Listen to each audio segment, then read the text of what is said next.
যেই ব্যক্তি রাতের বেলা এই দোয়াকে 3 বার পরে ঘুমিয়ে যাবে,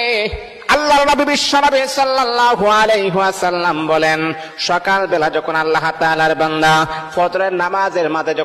যখন উঠবে, আল্লাহ নবী বলেন রাতের বেলা এশার নামাজ পড়ার পরে, খাবার খাওয়ার পরে আল্লাহর বান্দা যদি এই দোয়াটা 3 বার পড়তে পারে, তাহলে আল্লাহ পাক রব্বুল আলামিন সকাল বেলা ঘুম থেকে ওঠার আগে আগে আমার আল্লাহ তাকে নিষ্পাপ মাসুম বাচ্চার মতো আমার আল্লাহ পবিত্র বানায়া দেই। দোয়াটা সবাই আমরা জানি, আমরা সবাই কিন্তু দোয়াটা জানি, কিন্তু আমরা আমল করি না। দোয়াটা হলো